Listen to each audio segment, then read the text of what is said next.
naturalmente geram desavenças entre distribuidores e revendedores. E certamente isso vai desaguar nos tribunais. Nessa linha, o livro Contratos de Distribuição e Revenda de Combustíveis aponta inclusive cláusulas e até mesmo algumas condições consideradas abusivas utilizadas neste tipo de contrato, não é isso? É verdade. Nós procuramos reunir, eu e o Dr. Valério procuramos reunir neste livro específico de contratos de distribuição e revenda, algumas experiências já obtidas no nosso próprio trabalho profissional. Sim. Na análise desses contratos.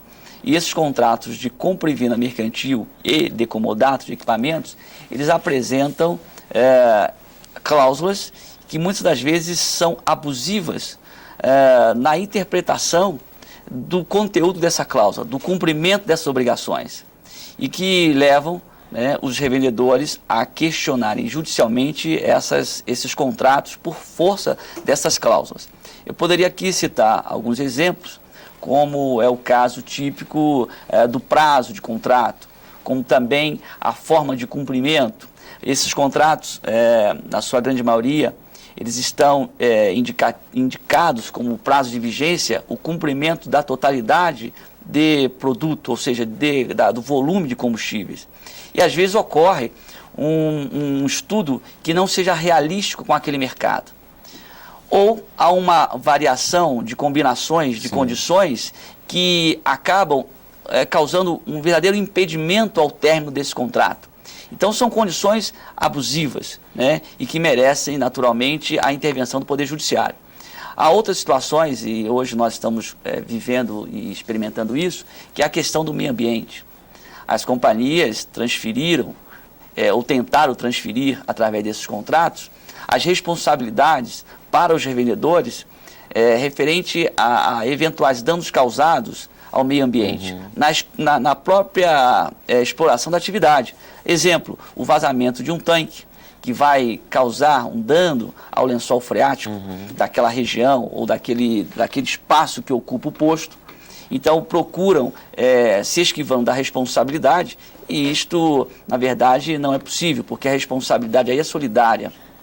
Mas ainda assim se utilizam desse mecanismo como forma de transferência de responsabilidade. Então todas essas questões nós tratamos no livro, especificamente neste livro, contemplando essas condições e chamando, na verdade, a atenção tanto para os distribuidores, que a rigor não devem e não deverão utilizar desses mecanismos, como também os revendedores que estão na ponta desse segmento e que devem ter aí a necessária precaução na celebração desses contratos. Que tipo de observações devem ser, na avaliação dos senhores, consideradas ao optar, por exemplo, por uma franquia empresarial de uma determinada empresa nesse setor? Os senhores também fazem uma análise, inclusive jurídica, da relação que envolve as franquias nesse caso, né? Isso já no outro livro, que é o contrato de franquia empresarial nos postos de combustíveis. É verdade. Especificamente o primeiro livro que nós comentamos, que é o da distribuição e revenda, nós estamos tratando com um modelo padrão histórico das companhias de petróleo.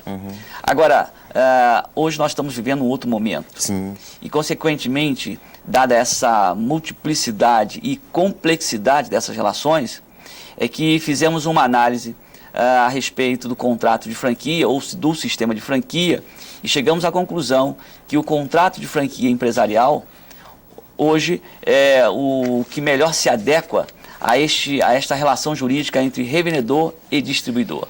Então fizemos uma análise do contrato padrão histórico e chegamos à conclusão que o melhor hoje seria o sistema de franquia. Isto por quê? Porque o próprio sistema de franquia empresarial, na sua lei de regência, traz uma multiplicidade de potencialidade de relações, que é tipicamente o que eu comentei com você há pouco, a respeito do que existe em um posto de combustível. De modo que o contrato de franquia hoje se apresenta mais adequado, mais, digamos, próprio à exploração daquela atividade,